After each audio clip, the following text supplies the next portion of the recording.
tinggal di Sumatera Barat, menjadi suku Minangkabau, dan suatu kebanggaan bagi kalian, kalian sudah mendirikan sebuah negara.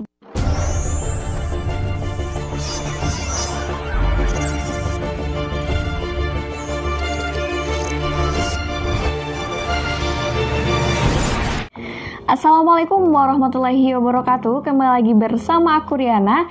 Pada kesempatan kali ini kalian harus tahu bahwasanya Minangkabau yang merupakan suku matrilineal yang ada di dunia satu-satunya memiliki keistimewaan yang tidak pernah orang tahu dan tidak pernah sama sekali dipublis gitu.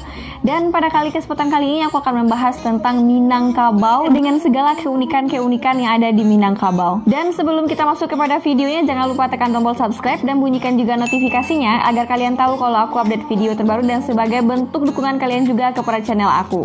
Dan langsung aja, inilah keunikan suku Minangkabau yang pernah mendirikan sebuah negara. Check it out.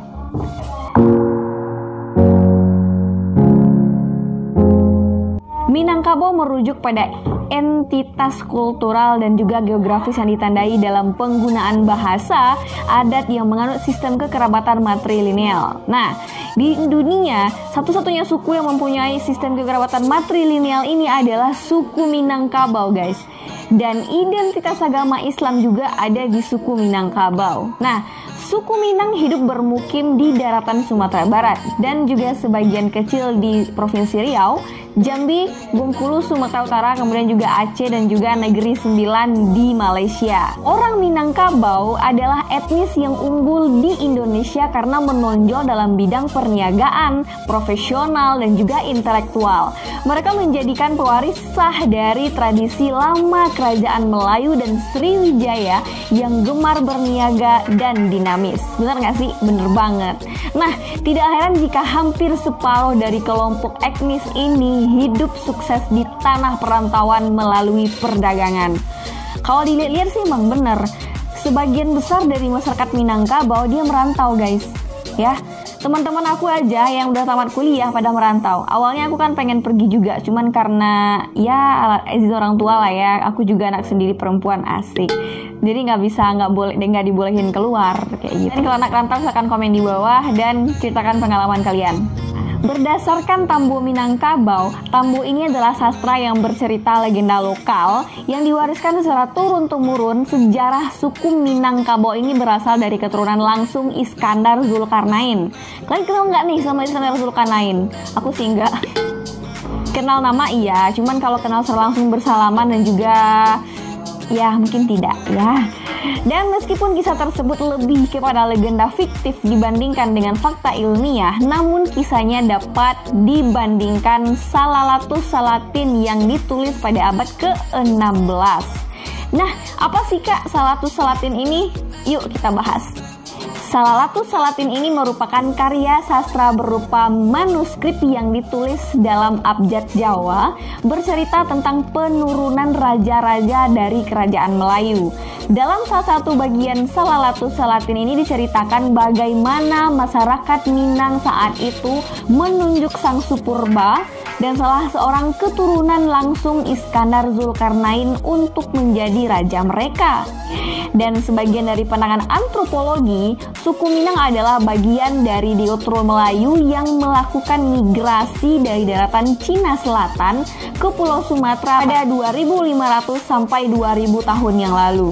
Dan suku Minang ini masuk dari arah timur Pulau Sumatera, menyusuri Sungai Kampar sampai ke daratan tinggi yang disebut juga dengan Derek, dan sekarang menjadi kampung halaman suku Minangkabau. Jadi kalian harus bangga banget menjadi warga Minangkabau, guys. Dan sekarang kita masuk kepada etnis perantau yang mendirikan Filipina. Nah, jadi buat kalian yang dirantau, jangan bersedih hati, jangan berkecil hati, karena berkat orang rantau itu bisa mendirikan sebuah negara gitu. Gimana ceritanya? Langsung aja.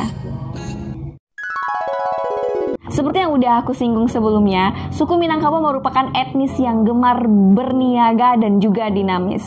Nah, mereka sering sekali untuk melakukan diaspora ke berbagai daerah di Indonesia dan bahkan dunia, guys, untuk mencari kehidupan yang layak. Nah, emang benar sih.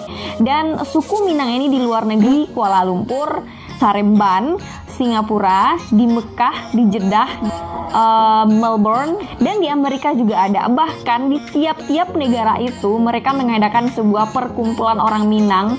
Itu asiknya kalau di rantau guys, persatuan mereka itu kuat ya. Dan tidak banyak yang tahu bahwa jauh sebelum negara Indonesia berdiri, suku Minangkabau juga menjelajah hingga Kepulauan Filipina dan berperan besar dalam mendirikan negara Filipina.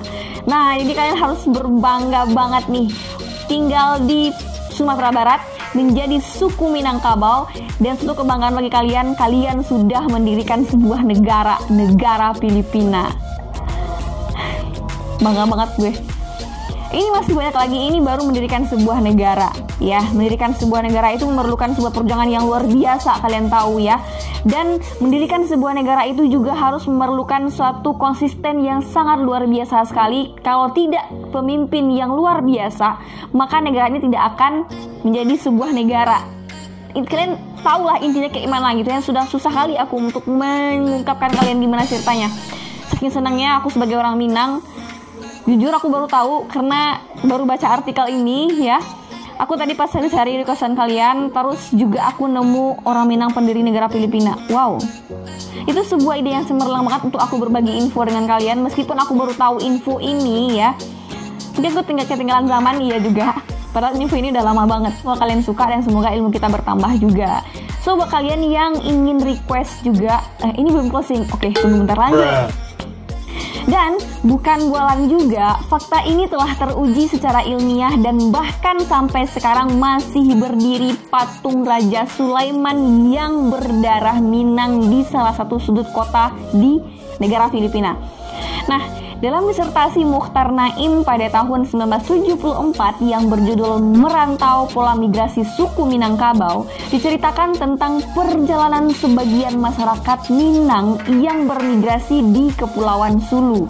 Sulu ini merupakan salah seorang anggota suku Minang pada abad ke-16, kemudian berhasil menjadi sosok raja dan menjadi satu dari 3 raja besar yang berpengaruh di Filipina.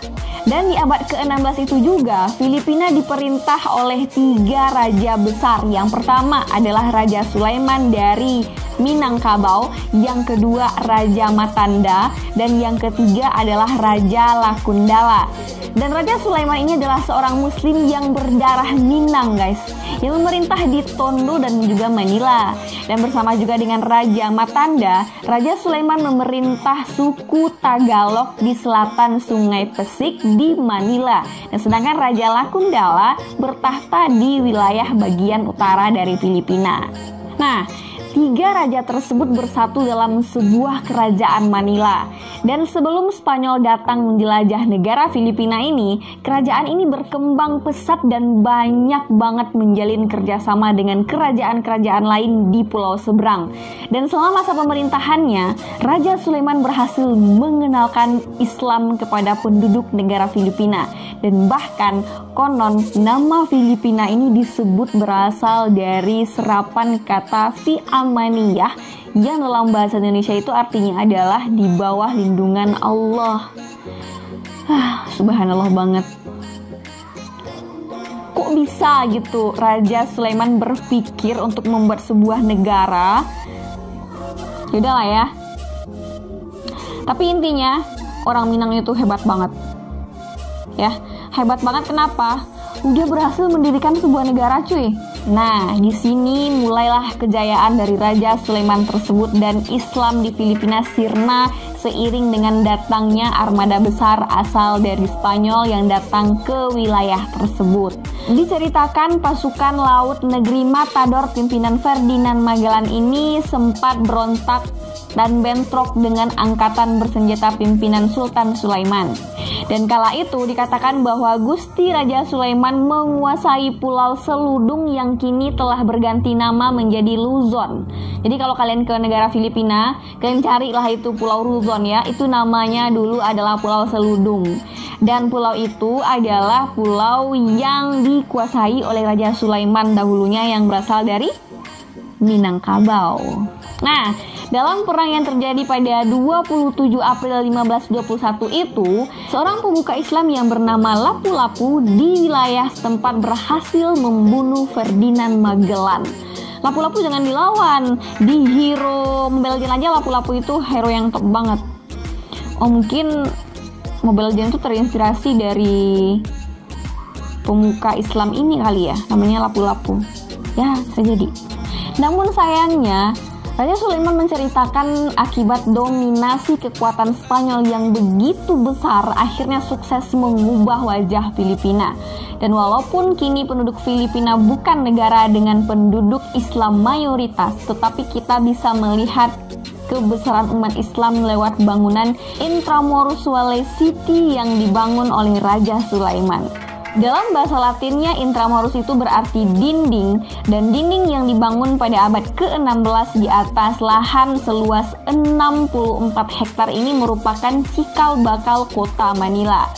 Bangunan yang semula berada di timur kota Manila ini difungsikan sebagai pusat pemerintahan Spanyol dan diperuntukkan sebagai benteng pertahanan waktu itu. Dan di sekitar dinding raksasa itu terdapat pula beberapa bangunan bersejarah, salah satunya Fort Santiago. Dan tidak hanya bangunan Intramuros Sulawesi City saja, sejak Islam di Filipina juga kita temui pada Masjid Syekh Karim Al-Makdum yang merupakan masjid tertua di negara Filipina. Masjid yang berdiri pada 1380 Masehi ini dibangun oleh Syekh Karim Al-Makdum yang merupakan saudagar Arab yang datang dan berdakwah di daerah tersebut.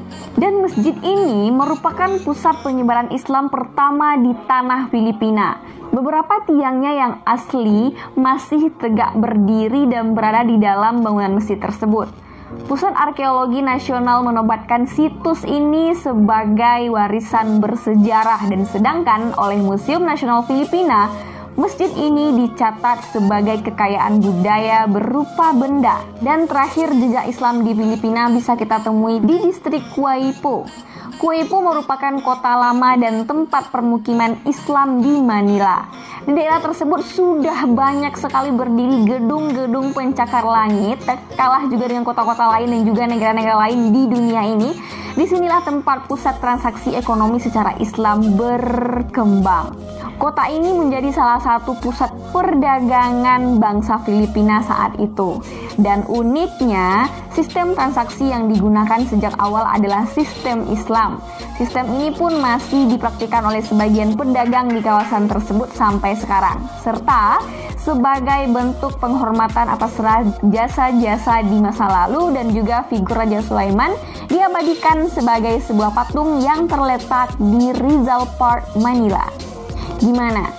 Tertarik untuk mengunjungi negara Filipina dan berkunjung ke museum dan juga masjid-masjid bersejarah di negara Filipina? Dan bagi yang ingin tahu figur dari Raja Sulaiman itu seperti apa, silakan langsung aja berkunjung ke Rizal Park, Manila. Di sana ada terdapat juga patung Raja Sulaiman yang berdiri kokoh dan ada di sana. Oke, terima kasih kepada Raja Sulaiman yang sudah menyebar luaskan Islam di negara Filipina dan juga berhasil mendirikan negara Filipina dengan penduduk yang luar biasa hebat itu. Semoga suatu saat kita bisa berkunjung ke negara Filipina dan bisa berfoto dengan Raja Sulaiman. Oke, mungkin demikian aja pada kesempatan kali ini. Kalau kalian suka dengan video aku, jangan lupa tekan tombol subscribe dan bunyikan juga notifikasinya sebagai bentuk dukungan kalian ke channel aku. Untuk request topik-topik ataupun juga tema yang ingin aku bahas, silahkan request ke email aku ada di description box. Dan sampai jumpa, bye!